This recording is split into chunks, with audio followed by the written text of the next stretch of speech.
we're dealing with some lawn being mowed next door, but look at the freaking color on this male bluefin killifish. On the left, you see a male, and you see it's golden with blue fins and a red tip. The species has some variation. This is a fairly common species.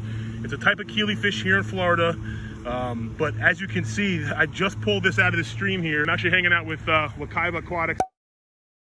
It was super, super hot over here. It's been dry, but conditions are perfect, and we're just getting started. He was able to get this big boy.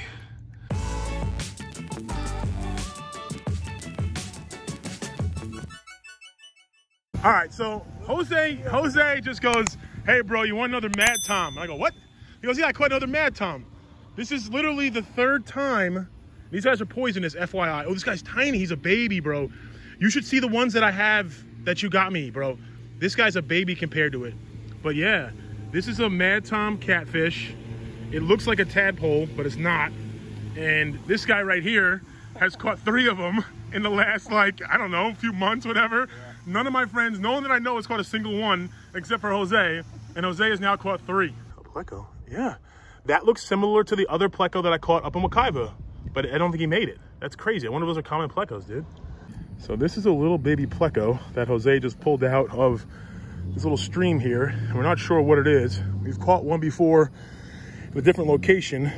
So, not to my knowledge, there's not any plecos or ancistrus or any type of suckermouth catfish that are native. And the only ones that I really think are here are those, you know, the common plecos. So, may try to grow this guy out and see what he turns out to be. He's about as tiny as a baby bristlenose right now, though.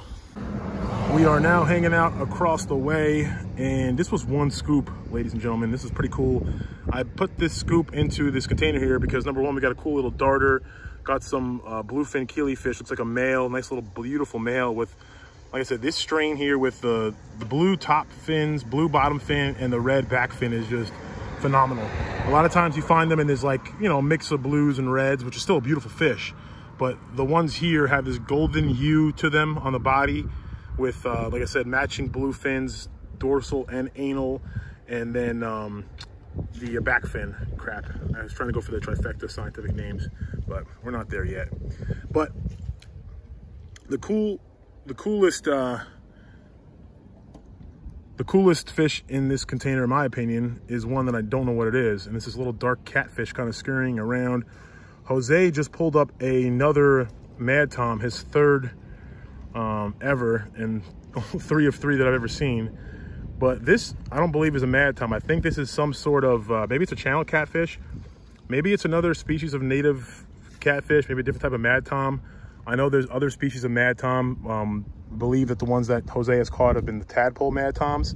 So this one may be a different variety. But I'm curious to know. Let me know in the comments down below what catfish this is, if you know. And if you think it's gonna be a monster. He keeps hiding underneath this this leaf here, but yeah.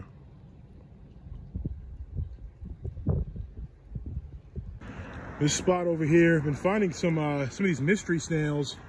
Let me see if I can get a better picture. We're losing some light here. Hopefully, storm isn't coming, but it's Florida, so a storm is coming. It's pretty much every day in Florida. This is a gambusia. I know I get a lot of flack because I usually just kind of talk about these like they're nothing. I get jaded, but we got some of these mystery snails. Some of these are just shells, but these are like these apple snails. They actually get really big out here. And we have this unidentified creature from the deep. I have no idea what it is. Some kind of bug. That's the worst thing out here. Definitely gotta be worried about gators and snakes, but on a day-to-day basis, gotta worry about these, whatever these bugs are. I have no idea what half these bugs are. Don't want to touch it directly, but back to the wild it goes. We're swiping in this, I think it's kabamba, if I'm not mistaken. Not really sure. Pretty sure it's an invasive plant, but very shallow over here. It's actually just like loaded with it. Can't even get the net deep down to get these kind of shallow swipes, but that's a catfish. That is another one of these, I don't know if it's a channel cat or what, but the second one we've caught. Hey, Jose, this guy down those little black catfish.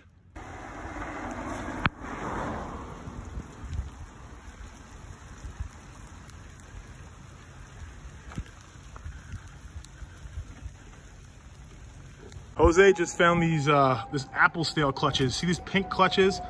So we're used to see them as like a mystery snail, and unfortunately those are on a piece of glass right there, some trash, and those are on some pieces of wood. But those pink clutches are apple snail eggs. We were seeing the apple snails earlier, and yeah, they are definitely breeding and proliferating. I don't know. They're making lots of babies in here. Jose caught 3 more of these little baby plecos. I think he's got a very steady eye, or he pays close attention, because that's one thing about collecting is you gotta have the right net, gotta get lucky, but you can get a lot of stuff in your net and not see it. A lot of times you got plants and leaves and stuff, and you may have stuff in there you don't even realize it. So kudos to him for taking the time to go through each one of his nets to make sure he gets everything that's in there. That's how you end up with cool little tiny stuff like this.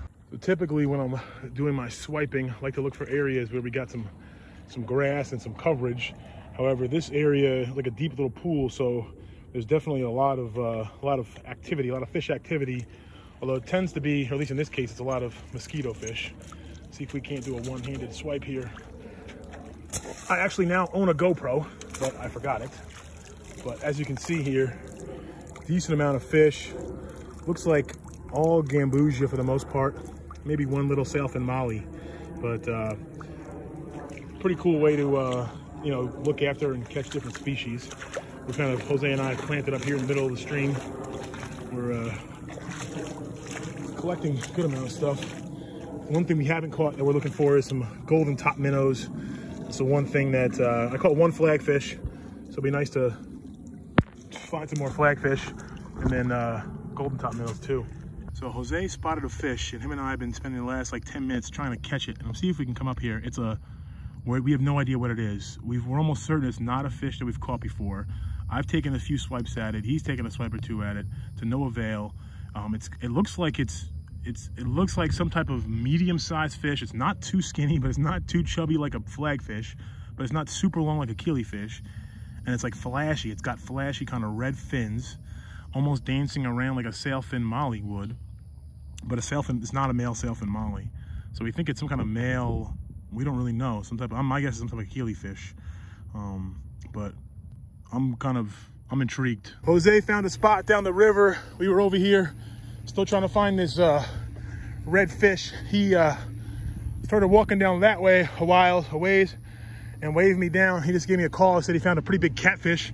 So I'm gonna grab the bucket and the stuff that's here, grab my truck, meet him down there. He said it's a lot of life down there, so I'm excited. Jose called us down here because he was able to get this big boy. Not sure what kind of catfish that is. If you know, let us know in the comments. Is that some type of, is that a Marbleau haplo catfish? Is that a channel catfish? Is that a, who knows? Is it native? Is it invasive? No idea. But nice catch, bro. Is this right here? Just swooping? Just nice. Got the bucket ready to go. Got a little bubbler in there. I'm using the little micro USB air pump from Aquarium Co-op. Essentially, I got it hooked up. There's a USB. I usually use a little cell phone charger, or it's just in my center console. This plugs into the USB, or you can use at home, you can plug it into the wall, but on the go, it plugs into the USB. I can even bring it out into the woods, into the field, into the stream with my little, cell phone recharger. So that should keep the fish oxygenated.